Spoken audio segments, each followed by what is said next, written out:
minutes. Well, thank you. Well, first of all, I want to say thank you for inviting me to the forum tonight.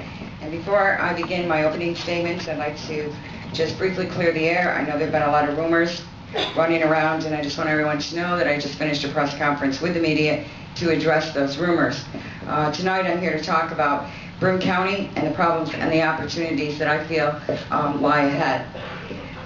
The reason I have probably stuff written here is because I have a lot to say, and we've done a lot, and I want to make sure that I don't miss anything, because I know I have some people in the audience who would probably yell later if I've missed something. But in Broome County, we've been through a lot. Economic highs, we've been through economic lows. We've been through tragic floods that have cost far more than just homes and property. We've had big bad news from the state, and we've had big good news from the state and more. When I took office just over 4 years ago, I said that we needed big changes. We made many of them because we had to shrink the size of government and be more conservative with the taxpayers' dollars.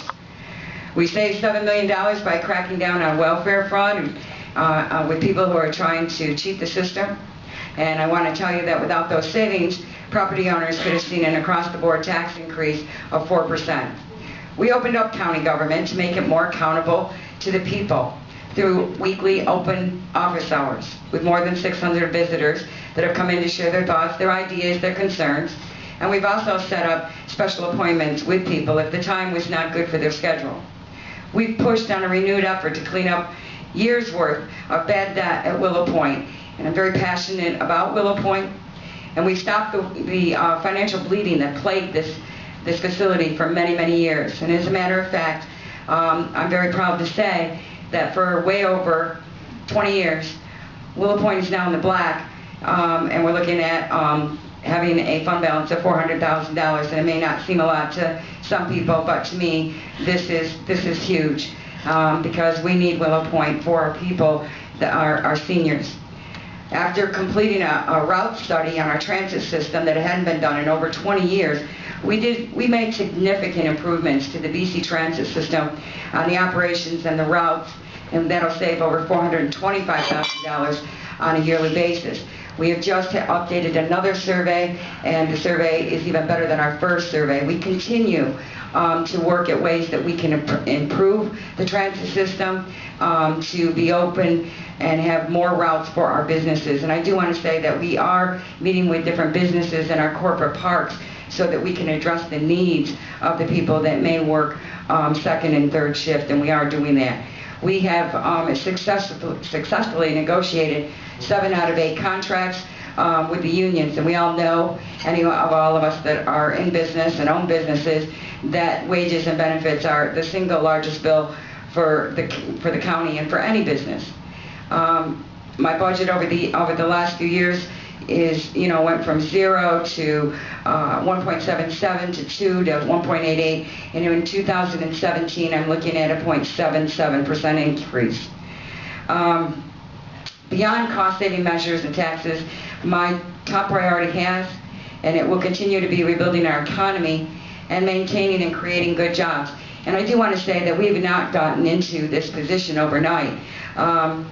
We all know that long gone are the days, unfortunately, of the IBM and the Singer Link and the Endicott Johnson employing tens of thousands of workers, putting food on the table for our families. Those days are gone. The decades-long movement of manufacturing jobs overseas, and then the national economic downturn of the last 10 years has been brutal to not only Broome County's economy, but the national economy, and we can see that on the news every day as we look at that. When I took office, the unemployment rate in our area was just under 10%. Now today it's just about at 5%. That's way too high for me still. But I will say this, I know that it's out there that, since my administration took over, we've lost 6,000 jobs. Yeah, I got to tell you, I did call the New York State Labor Department, and they said, no, that's not really true. But whatever it is, it's more than we need. But I will tell you that I checked with the chamber, and because they're great at this, and they can tell us how many jobs we have available today. And we have almost 2,000 jobs. We have a great employment training center that we utilize.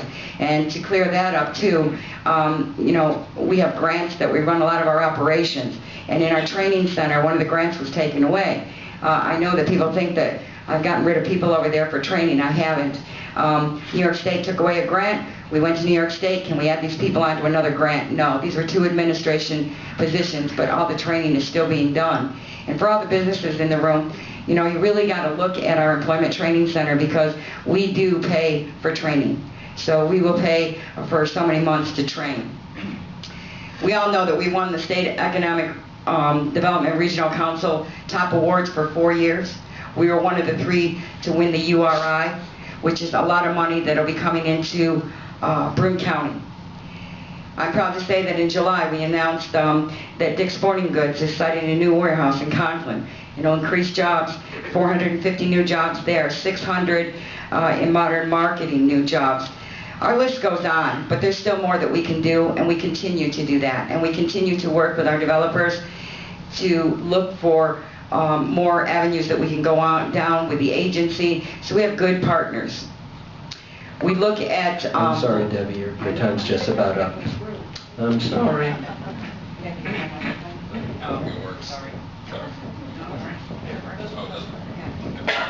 Can everybody hear me?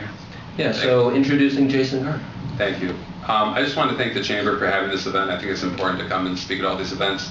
I was a county legislator for 8.5 years. I have 3 young children. I love them to death. And because of that, I had to move out of my district, and because we had a very small house.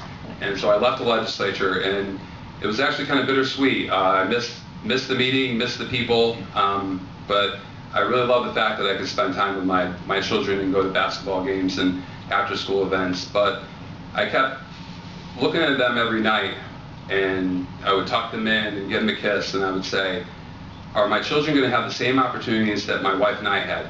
My wife and I had college degrees from, I graduated from Broome Community College and Binghamton University. My wife graduated from Cornell. I grew up in this area. We were able to get jobs here and buy a nice house here. We had great opportunities when we came here.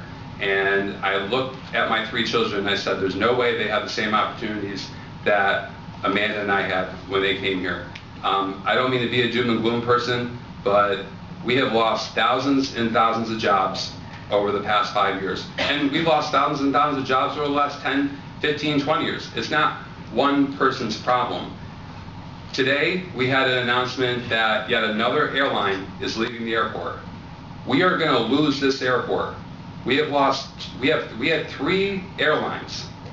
We lost one a couple months ago. We had an announcement about that. We just had an announcement today. We may lose that airport. I'm very concerned about that. I'm very concerned about the job opportunities that we have here. That's going to be a double-edged sword right there. And when we're talking about employment and training, there were cuts made in employment and training. There were. And as county executive, I would have, if it was a state grant that was taken away, I would have found some efficiencies like they had done before in the past with employment and training to make sure people are trained. We do have several thousand jobs that are available in this area, but people aren't trained to get them, and we're not connecting people to those jobs.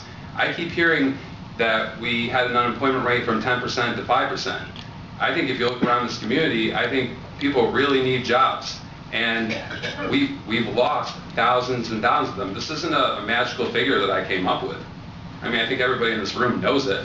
And I don't think it makes us feel any better that the unemployment rate went from 10% to 5%, because there's a lot of people that moved out of the area. Just in the past 4 or 5 years, 3,500 people have moved out of the area. I went to my 20-year high school reunion. I have gray hair because I have 3 boys. I went to my 20th high school reunion last year. And now I grew up in a small town, Greene, New York. But we had 93 people in that graduating class. 10 people went. And I said, where is everybody? And they said, they're gone. They don't even live in the state anymore. They had to go to another state for other opportunities. And I look at, you know, I have been running for this office since March. I have talked to a lot of businesses, and I'm looking at a lot of familiar faces here. That I've walked into your offices, I've talked to you, and you talked to me for a long, long time in many of those conversations. And you talked about your frustration with government at all levels. I'm running for local government, and you talked to me about your frustrations with local government, how there's miscommunication. I want to have an administration where we are communicating all the time with our local businesses, all the time. Not just during an election, all the time.